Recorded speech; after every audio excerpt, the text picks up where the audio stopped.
Okay, good morning. There's a small, perverse, but growing fraternity of police chiefs in this country.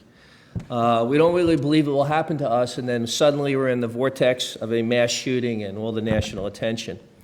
Time passes, we move on, we end up traveling the country, we present on our shooting to packed audiences, we play awful videos and audios, and we tell stories of unbearable suffering. In the years that follow, we end up at conferences. We end up invited to sit on panels and talk about what we've been through, and we share a deep sadness that we really can't describe. We also listen to the public policy debate that follows, all the subsequent mass shootings. There's a whole lot of noise, but nothing seems to change. So I was the chief in Aurora, Colorado on July 20th, 2012, when a gunman started shooting in a packed theater. I don't believe enough Americans understand the true horror of such an event, so as painful as this is, and given what's at stake in today's conversation, we're going to play a short audio clip.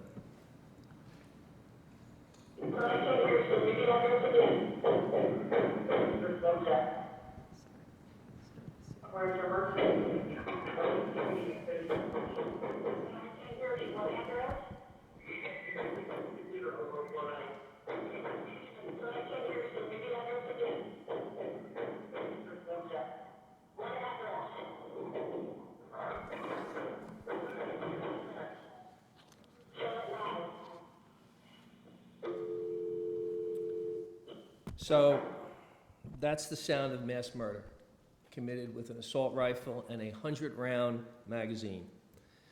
The Aurora theater shooter is now ancient history. It's barely a footnote given all the carnage that has followed. At the time, it was the largest mass shooting in U.S. history.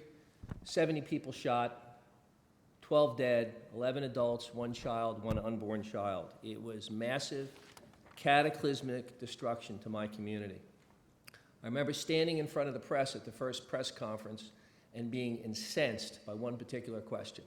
I had explained to the media that the killer purchased his weapon legally, and I was asked a policy question about what if there was an assault ban, would this have been prevented? And the question all the police chiefs like me ask is, why does it take a mass killing, and seemingly an only mass killing, to have any public discussion about gun policy in America? And why are the questions directed at police chiefs rather than elected officials who can make America safer? I'm really honored to be present here among these thoughtful academics. These folks are doing smart research to inform, we hope, smart changes in public policy. I think my job today is to offer a perspective on response and mitigation to these tragedies. The shootings are not going to stop, not anytime soon. So here is what I believe a police chief must do in this environment. First, train, train, train. Train your cops to do 2 things. First, eliminate the threat, be a warrior, move to the shooter as quickly as possible, and neutralize him. Accept the risk of moving too fast into gunfire because seconds count in mass shootings. Second, serve the victims, completely and totally. This starts with stop the bleeding, combat care, on the scene, and if necessary, in the middle of the fight. It means urgent evacuation of the wounded, even if your cops are under fire. And it means full coordination with your fire department, EMS, your trauma hospitals, etc. It also means being there for the families in the days, weeks, months, and years that follow through every hospital visit, every funeral, every memorial, every anniversary, and every possible moment of healing. It also means a total commitment to investigating why. It does not mean giving the shooter any notoriety. In fact, his name should never be spoken. But it means fully studying the triggers in his life so that we can learn and prevent another tragedy. Finally, if the shooter is captured alive, which is happening with more frequency, detectives must turn in the performance of their lives. They simply must deliver the best evidence to the courtroom so that the shooter is convicted. Next, police chiefs must create a sense of urgency. A mass shooting can and will happen here. The active shooter threat is now a see something, say something kind of threat, the equivalent to what we first began to think about when terrorism permanently entered our lives on 9/11.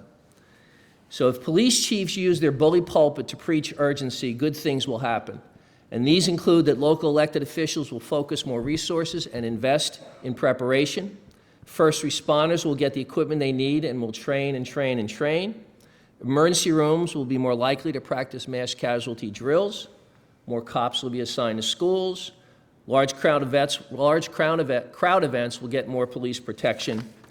Employers will demand and police will offer more training on active shooter for their employees in their specific workspaces. Schools and colleges and universities will more readily conduct training drills. Quality mental health care is more likely to be funded and smarter interventions will be developed. Researchers will study the problem in greater detail and there'll be more grant money to support those efforts. And maybe, just maybe, sound gun control policy will be more likely to emerge across America. Most importantly, people will believe in the threat. And aberrant or threatening behavior is more likely to be reported to the police, increasing the odds of a good outcome. Next, police chiefs must develop the best possible intelligence and threat assessment capability within their departments. This means the best detectives, who have the best networks and contacts, and equipped with the best investigative skills and techniques. Most shooters give pre-attack indicators, often on social media. So even if only one disturbing text or email out of 1,000 has credibility, the only way to protect an entire community is to run down all 1,000 threats. I was the police chief in Miami Beach these past 5 years. In that time, we dealt with perhaps 3 to 5 media threats, social media threats a week. The majority were typically brought to our attention by students, either directly or through their parents. Every parent knows that adolescents say and do stupid things, and they text and forward stupid things other kids say and do. In today's environment, a picture of a gun, for example, texted by a disturbed young man, will spread like wildfire and spin up an entire community. So when a disturbing post or email was reported to us, our detectives would run all night to track down the source, then find and confront that person. Now, usually the detectives would conclude that the person was not a real threat. And if it was an adolescent, then the school's authorities and the parents would step in to correct behavior, and the community's anxiety would ease. However, there will always be that one credible threat. In April, in Miami Beach, a disturbed young high schooler went missing. Our detectives did a full workup on her digital profile, and they quickly discovered that she had developed a deep obsession with the 1999 Columbine massacre and its upcoming 20th anniversary. She made inquiries to a local gun shop about buying a long gun, and then she got on a plane and flew to Colorado. When she arrived, she actually bought a long gun, and then she disappeared. And so we alerted Colorado law enforcement, and the hunt was on.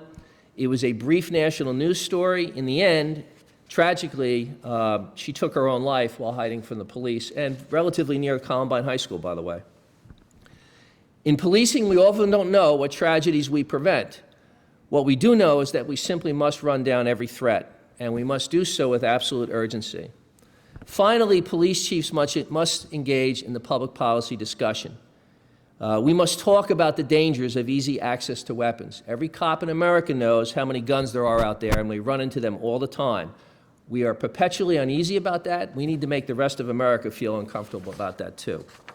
We must talk about the horrors of assault weapons. They unleash 10 times the energy and destructive power into the human body that a handgun does. And so we need to be factual and blunt about that in our public discussions. We must explain how high-capacity magazines are designed not for target practice, but for more efficient killing. We must talk about the lack of resources to cope with mental illness in America. We need to explain how this plays out for our street cops, who face impossible choices every day on the street with regard to mental illness. We must talk about the wisdom and value of background checks and waiting periods. And by the way, we also need to talk about some of the pitfalls of red flag laws if they are too bureaucratically complex. Speed is of the essence if we're going to take a gun away from someone. And by the way, cops take cars away from people who shouldn't be driving all the time. And once we take a gun away, it should not be easy to return that gun easily or quickly once it's been removed. So these are my modest suggestions for today's discussion. And obviously, I pray for a day when smart research drives real policy reform and the carnage begins to end and we're all safer. So, thank you.